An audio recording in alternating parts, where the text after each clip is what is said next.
Okay, I guess I will go first. Hi, everyone. My name is Sarah Serdon. Um, I am based in Toronto, Ontario, and I currently have a TikTok called Trisha Patio. And one fact about me that not a lot of people know about is 80% of my clothes are thrifted. Hi, my name is Dominic De Jesus. I am based in Toronto as well. I am one half of the Booth podcast with Dom and Ken. One interesting fact about me is I actually don't like being called Dom.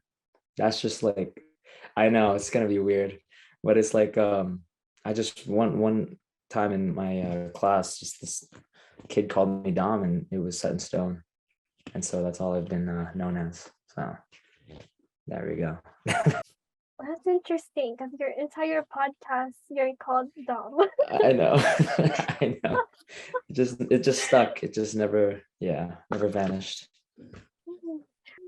Okay, so very first off, we'll be doing like a react video to this series from One Down called Breaking the Tabo.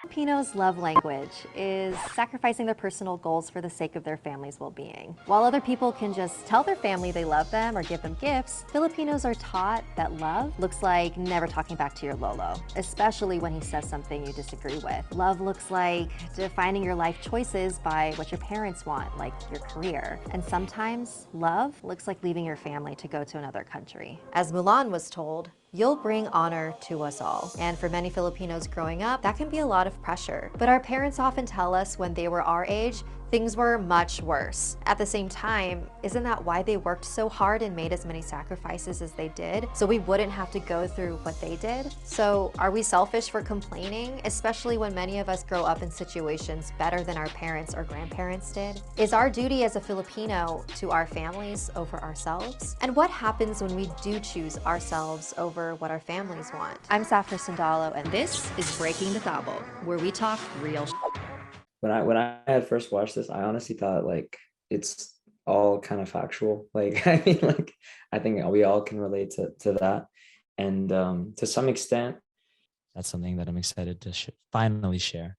So yeah, that's a few things that we have. I do think that is our way. I think that is the path that a lot of us should take. I think we should honor our families' sacrifices, but I don't know. That's just me. I don't know. I think that's like a good introduction to like breaking down what the basics are, which is like, like when you do talk back and say your opinions, and then kind of like your parents' wishes for you. And so when I first watched it, I was like, damn, okay, like we're getting right into it. And that was like my reaction. Did it give you like a glimpse of like what you first? Because you've all heard about what Utang Na Loob is. So what is your first definition of the value first?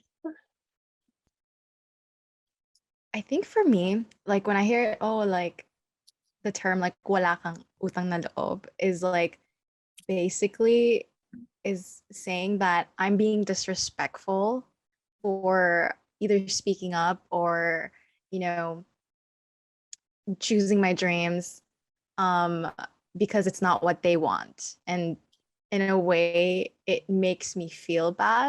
So that's like my definition would be like being disrespectful and not giving back.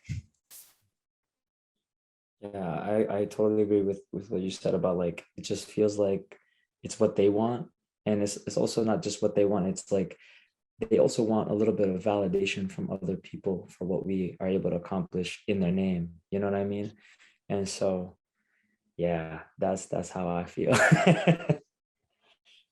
You're both absolutely correct. Like I think for me, when I think about Utang Na Loob, the first thing that I think of is like not doing the things like or kind of like quote unquote like going against the grain and like not doing what your parents want you to do, and then like them saying like, oh wala kang utang na, why you're not doing this, or like why you're not doing the things that I want you to do. And I will go back to the rest of the video.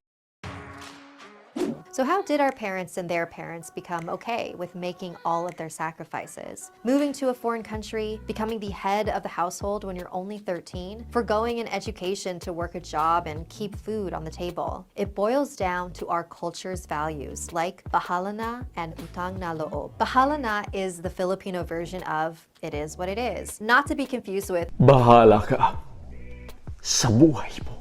Filipinos say it to encourage themselves to deal with tough situations or life-changing moments that may come into their lives. Utang Na Loob is literally translated into a debt of one's inner self. But what it really means is reciprocity. Like, I do this for you and knows it goes even deeper. When you recognize that someone has done something for you, you are also expected to see all of the things that happened because of that one action. Like, if you worked so I can go to school, which allowed me to pursue higher education, which then allowed me to graduate with a degree and resulted in me having the ability to choose my career, I am indebted to you for paying for my education, which creates the pressure that I must follow what you decide is best for me. While Utang Na Loob is practiced by several different kinds of relationships, we see this most in familial relationships. For us, we're pressured to go into a career that's more financially stable and potentially sacrifice our dream job so we can securely take care of our children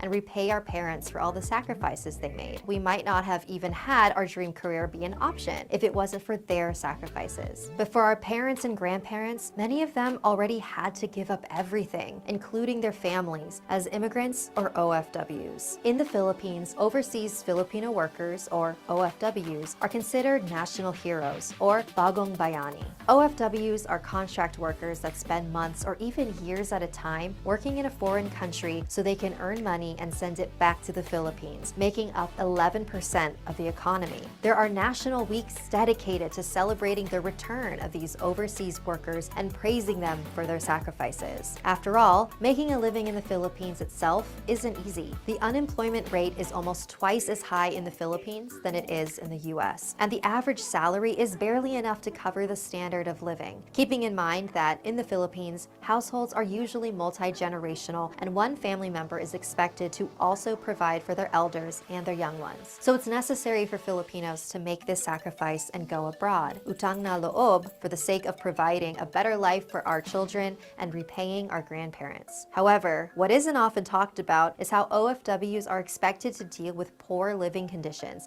discrimination from their bosses, as well as racism in their working countries, and the trauma of being separated from their families for such a long time. By just commending them on their sacrifice and for doing the right thing, we also pretend that there's no way we can fix these miserable conditions. Ultimately, being able to call out these working conditions is a privilege and comes with the cultural context we're seeing this action through. Every generation probably went through something their parents or their kids won't understand, because our actions affect the options our future generations have. Right now, for many Filipinos, sending their loved ones abroad is the only option they have for sustaining their families.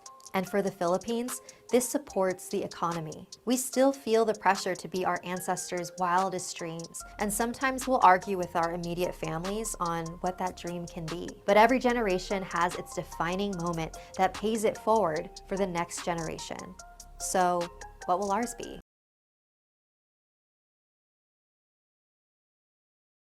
Honestly, towards the end was a little bit heavy because I guess like speaking from my experience, my mom was a live-in caregiver when she came to Canada, and that's how she was able to bring all of us here. And like having seen her experience kind of that treatment of living with a family and kind of it's not the most ideal way to work, especially her being skilled, right? It's kind of like, when we're here, we feel indebted to kind of our families to give back when we can. So we understand that there is utang na loob and we have to give back because we wouldn't be here if they didn't do those things. But at the same time, it's that we also should be allowed to chase our dreams and like do the things that we want to do in order to be happy and like provide for our future kids.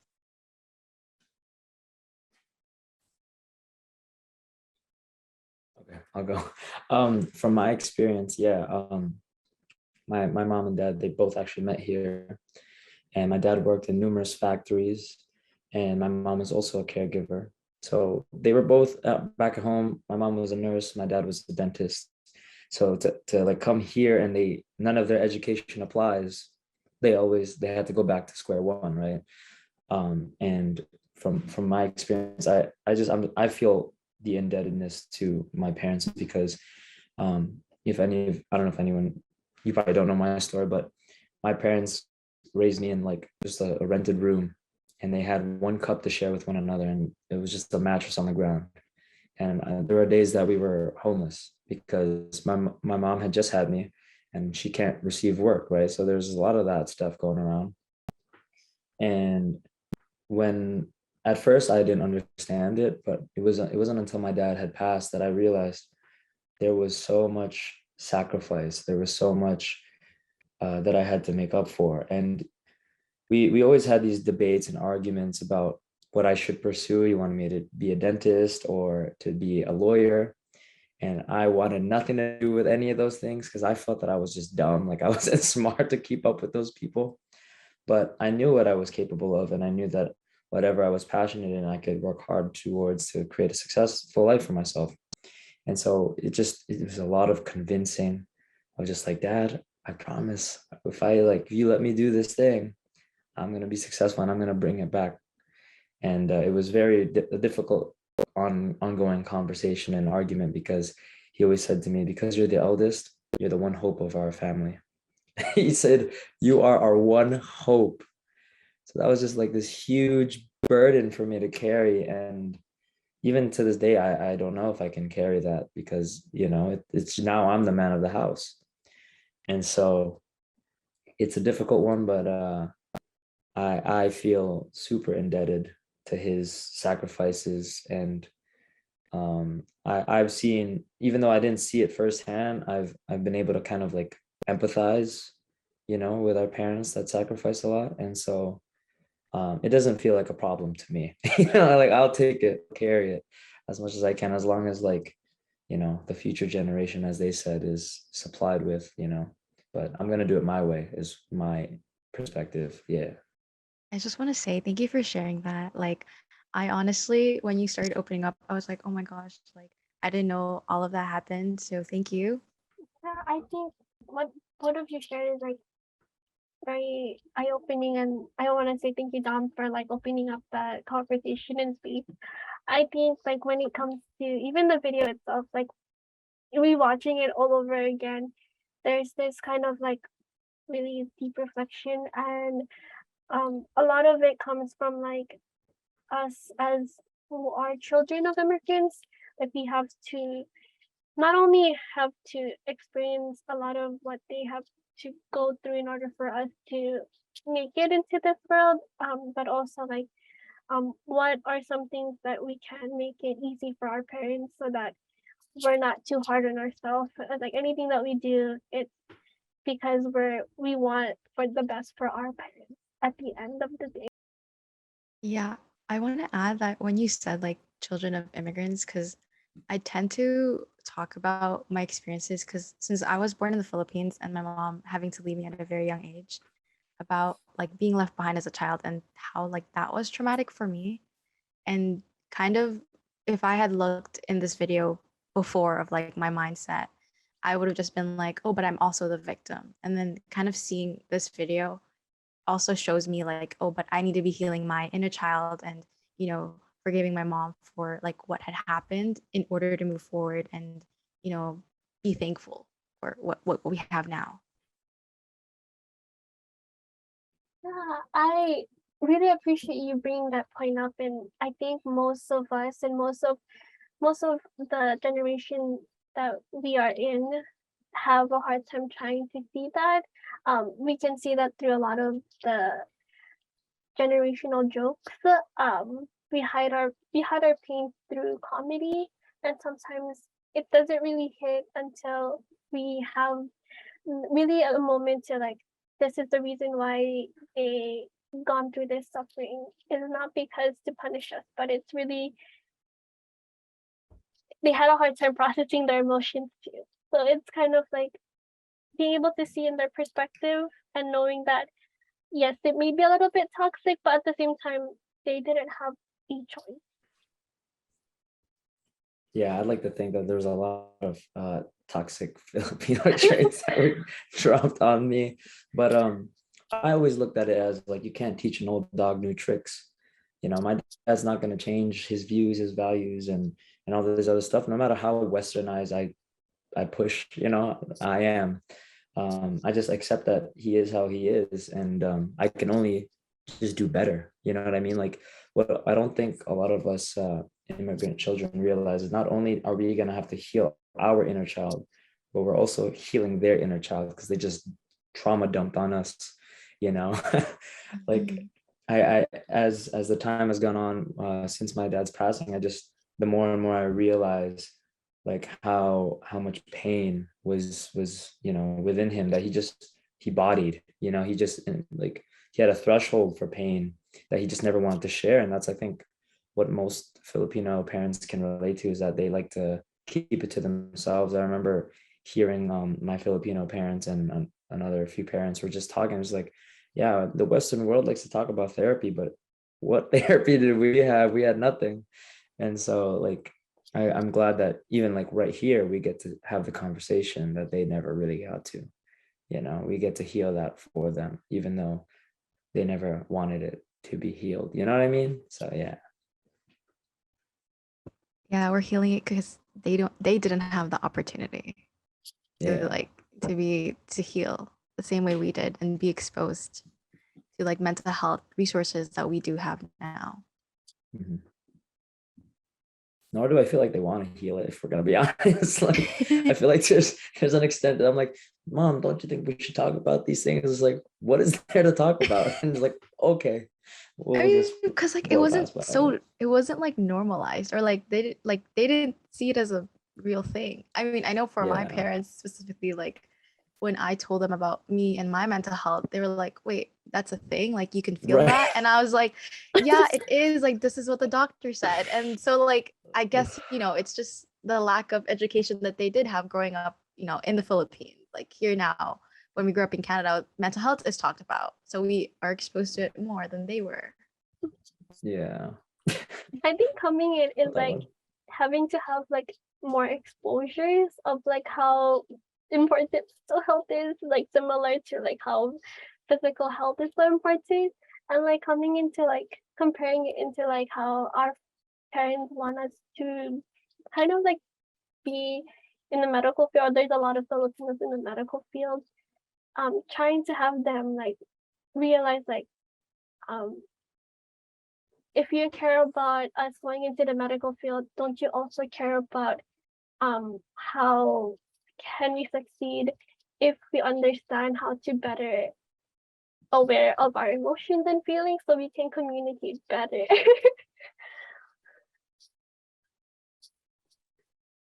I was gonna say, I feel like toxic Filipino traits is like it's also toxic masculinity. Like they have a good correlation where we just feel like we don't need to talk about our feelings. Like there's no time. Like my dad said, there's no time to talk about our feelings. I need to make money. Like you know what I mean? Like we gotta make money. We gotta like what when you think about your feelings, your boss won't care. Like that was his mindset. Your boss won't care if you got feelings, you're fired. Like, you know what I'm saying? So um but like the thing that he pushed, at least with us, was that family is super important.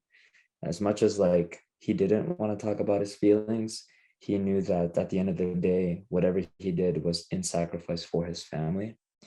And so I guess that's where I can forgive that part of like we don't need to talk about this stuff, because at the end of the day it's there's a bigger purpose to him, you know what I mean, and a bigger purpose to our parents than like let's all, you know, get comfortable together and talk about our feelings.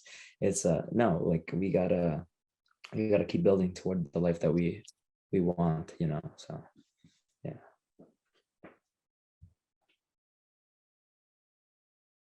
Yeah, I honestly think that like the focus should just be, you know, moving forward, you know, because also a lot of people can't understand the way I guess Filipino households work. Because if we say this like to like a therapist, I'd be like, wait, that's so toxic. But it's like, a lot of Filipino households like are like this, and like a lot of Asian households. So for them to just be like categorizing as like, oh, this is unhealthy, it's like, no, most of them are like pretty functional and Right. healthy in the most way. So I think just understanding, as long as we're like not, causing more problems or breaking too much boundaries, I think it should be okay to self-sacrifice sometimes and like, have utang na loob.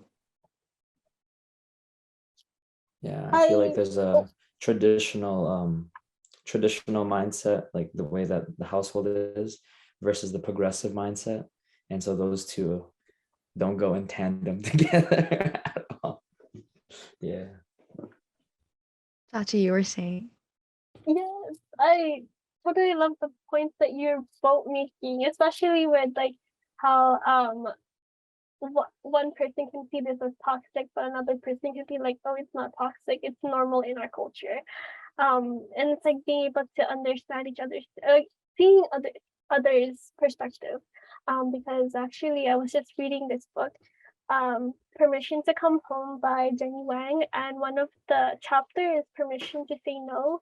One of the paragraph that I read that really stood out, and like when Sarah, when you were talking about how one person view toxic and someone might view it as normal, is like in the Japanese household, like they bathe together naked. And someone might see this like, oh, this is not acceptable. But in their culture, it's acceptable because it's like family togetherness. It's like being one and like really kind of like being together. But someone like a American might feel like, oh, that's disgusting. Like, why are you doing this? You're like your family. So it's like really being able to see it eye to eye. And like that's a really like good point that you bring up there.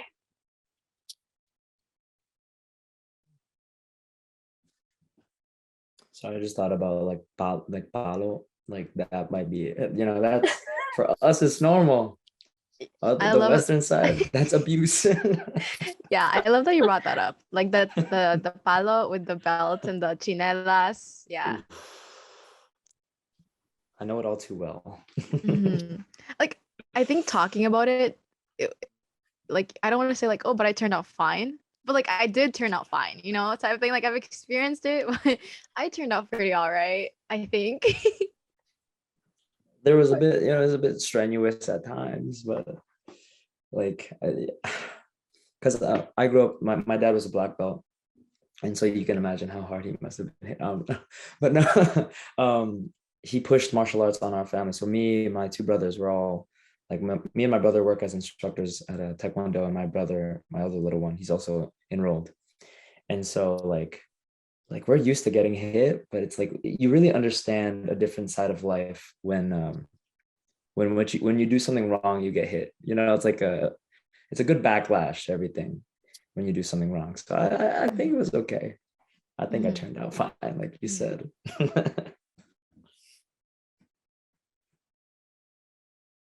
But just a disclaimer, I won't be raising my kids like that. Just to No, put it out I there.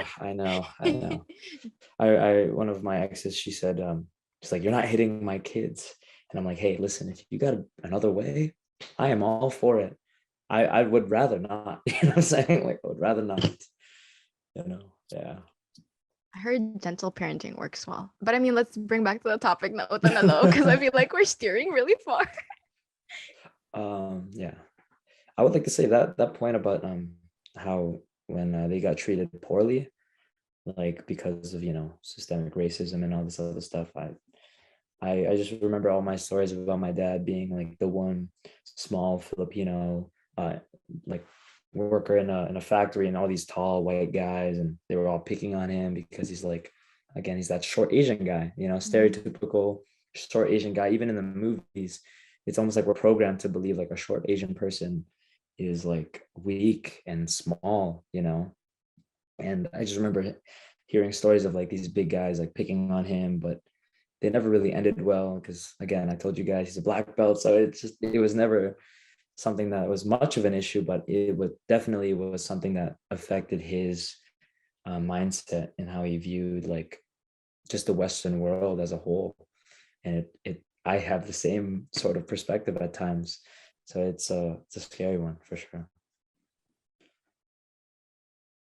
I don't know, did your mom deal with that? Yeah, my mom did. Well, I think with my mom, it was like, I guess like workers' rights mostly, and kind of just like, being a woman of color and Right. like coming here. And so like a lot of the time she had to settle for not getting paid on time, or like, when things would get too stressful at work, like who does she come to? Because her reporting kind of she can potentially get deported back, because her papers relied on her finishing like the program. So it was a lot more on those issues and like being stressed out like constantly. So that's like kind of what my mom faced. And then with my dad, I think it's also just like working jobs that he obviously knows he's overqualified for, and because it's not like the qualifications here, like or whatever they study in the Philippines can't be considered here. So Right. a lot of that too. And yeah, and like setting aside pride just to work these jobs. And Filipinos got the most pride. Yeah. Yeah. Oh man.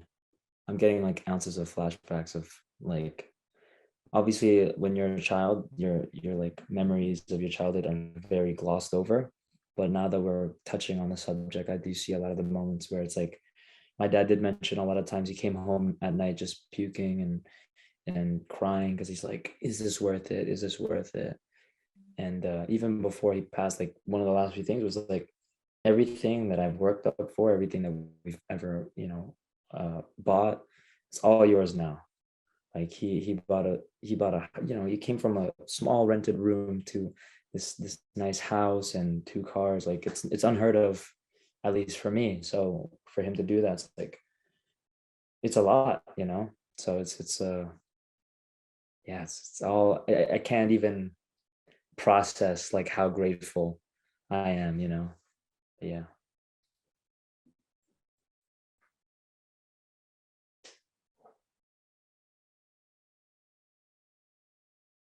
Okay, I think we highlighted a lot of the good parts with Utang Na Loob, but I kind of want to highlight just like a little bit of the negative parts. Because I feel Right. like there are times that I tend to self-sacrifice in order to like please my parents, or do like errands. Like let's say like I'm really packed during the day, and then my mom's like, wait, because my parents don't drive. So like, can you drive me here, here, here? And it's like, wait, but like I have to be at work at this time. And it's kind of like to the point where it stresses me out. And sometimes you don't want to say no. Like that's family, and like, like you want to try your best to like, help out. But sometimes you have to for the sake of your own mental health. And that's sometimes what I struggle with Utang Na Loob. My parents would always say, you act like you don't care. And so whenever them yelling at me, I would just like pretend to sleep because I'm like, I'm not today. Not today. We're not doing this today. Listen, I get it. I love you guys, but not today, please. Oh God. And it's just making me seem like I don't care about the family like at all, or I have no eyes set on the future. But it's like when you constantly are putting this in my ear, it's like, of course I have it in my head, but when you're ringing it, it's like I can't really process any of this. So I'm gonna fake sleep on you guys. It's like not today. Yeah. Heck Like no. I don't have the capacity today. Try me tomorrow. Try me tomorrow. Out of service, guys. Come on. What about you, Chachi? Have you experienced any of those utang na loob of, negative sides? In a negative way. Yeah. Like when it comes to like even like breaking down utang na loob, like it says debt, but it's not about debt. It's about like finding I can't say that word.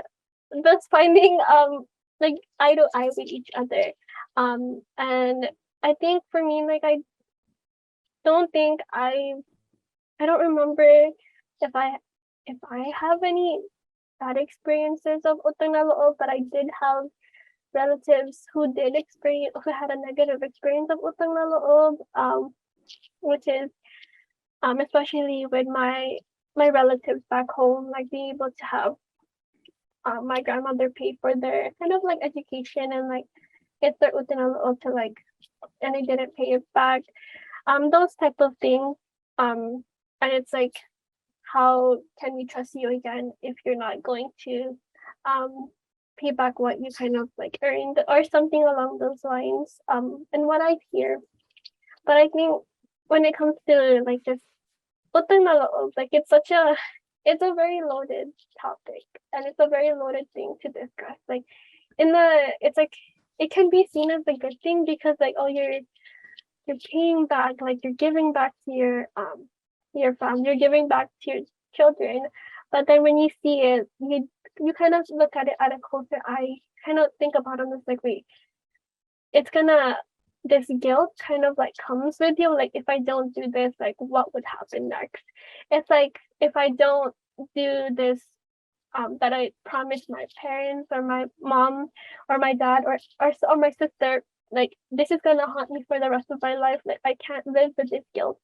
Then I think that is the negative side of it. It's like that unwanted guilt that we don't want, but it subconsciously kind of comes to us because it's what we want to think about, and it's because family is such a big thing in our families, in our culture. I think I'm kind of like staying away the conversation, but No, you're definitely on point. You're definitely on point. I promise you're on point. I feel like guilt even right now because I graduated film school, and I would always get this from my dad where it's just like, who do you know is a Filipino director in Canada? Nobody. You have one cousin, but he directs musicals, and that's nothing. Like, so it's like I have like it's now that I've graduated, even though I had made a short film, like my thesis film, it's just like now it's like you got to somehow jump into the industry and really make something of your own name. And so I have this constant pressure of like, my dad and my mom worked hard to pay for this education. I got the college degree. I got to make something of it. Otherwise, they're going to look at me like, what now? Like, this is why you should have went into law, you know? And so, yeah, I felt that, that stress about, making things count, Yeah, like for us, it was like, oh, who's gonna go to university? Like I have two older siblings, but it was like, which one of us is gonna fulfill their wish? Because at least if one of us do, like the rest can just go wherever, right? Mhm. So I went to college, so clearly it wasn't me, but my sister is now, and she is going to law school. I love that you mentioned that. My dad was actually a lawyer back home, but then here he's an immigration consultant. So he practices that instead. And yeah, and then my brother's in college, so it's kind of like that the wish of like who's gonna go to university is fulfilling, like it's like our way to give back, being like, this is how we're gonna be successful. We're talking about this, just trauma is trickling in. That's all it is. That's why I'm blanking. It's just trauma. I think this is more of a group therapy than a podcast episode. Don't worry, that's like all my podcast episodes, honestly. Trauma bond. Just trauma bond. During kind of like transitioning more point is like, what do you wish you can say to your parents right now that you haven't yet said? And it's kind of a little bit emotional, but I think a huge part of like coming to accepting ourselves and our parents is like being able to kind of like say the things that we wish that we could have said to them, and it's a way for us to like. That is really good, and I will think about it. I can dabble. Well, number one, I love you guys because you guys were the ones to provide for me. I mean, like, there's no, to me, that's a success story from what they've been able to accomplish. Like I grew up, even in 2000, I think 2007 or 8, a story similar to my parents was, I don't know if you guys know about Arnal Pineda. He's the lead singer of Journey. You guys know Journey, Don't Stop Believing. Yeah. His story is beautiful. And I remember resonating with that story and just like knowing that my dad and him are the same age. I'm like, yeah, my dad's my hero, like that, like from what he's been able to accomplish. I just like, yeah, I love you for what you've been able to fight for and sacrifice a lot of your life for. even if you don't get to reap all of the benefits of what the investments you've given to me and my brothers, I promise you that it was all worth it. And we could have used it all without the other extra rants, but it was all sealed. It's sealed in our fate now that we're gonna succeed. And yeah, it's my promise to him that everything will go as planned. That was beautiful. Thank you. I If try. your dad could hear it, he would probably be looking down like, I'm so proud. Or he'd be like, all right, you better do it then. Like, you all talk, do it then. Are you a dentist yet? No, I'm kidding. Oh, But man. for me, I think for my mom, I think I would tell her that I'm really thankful that you took the step of, coming to Canada, like not knowing anything. Because I think now, like, especially with like my parents getting older, a lot of health problems like started happening. So, I like thank you for bringing us here because now we don't have to worry about the finances of like being taken care of like with a hospital with surgeries and whatnot. And giving me more opportunities than I would have if I had been in the Philippines, and for teaching me the value of money because I think that's like one of the biggest thing that I think differs me from if I had grown up in the Philippines. And to my dad would be like, thank you for sacrificing, like for both of them, their entire life to come to Canada just for the potential of a better future and working multiple jobs and, paying for rent and all these things. I still live in my parents' house. I think most Filipinos do, but, for taking care of everything and just making sure that I'm well fed and taken care of. Thank you. I pray for them every day for their good health. Very thankful. And every time I tell a story and if tell me a sermon, like I will take it. It's okay. I know it's good advice and they mean well and they care about me. So even though it's a lot, I will take it. I think that's really great thing and a really great way to like kind of giving that message to our parents a little bit because like it shows like how much we've grown through the years of like a lot of like not being able to understand them through now. Okay, I understand you, I see you. How can I help you heal you without actually putting the burden on myself to like make sure that you understand me, if that makes sense. And I think for me, because I also didn't want to be the odd one out not to answer it, but for me it would be like telling my mom most especially and my dad that thank you for all the sacrifices that you both continue to make for me. Even if I am still living under the roof of their house, that they're able to still be really have patience. That I'm going to get lost on this journey, but I'm really going to be thankful for like having the extra patience to really understand that it's hard for me to kind of like open up when it comes to my own emotions as well. Let's give ourselves a round of applause. The next challenge is like calling your mom or dad and say I love you right now. Thank you. First, because I'm a bit shorter. My name is Sarah again.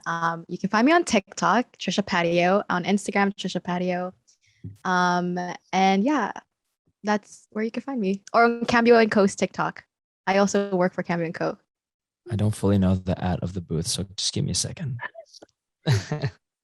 Hold on, I don't know the full ad. I think it's Booth with Dom and Ken. You can go find me there. I'm one half of the podcast where I talk about life, love, and the deeper things you don't talk about with anybody else. You can find us on YouTube, TikTok, Instagram. You can follow my Instagram at dom.dejesus.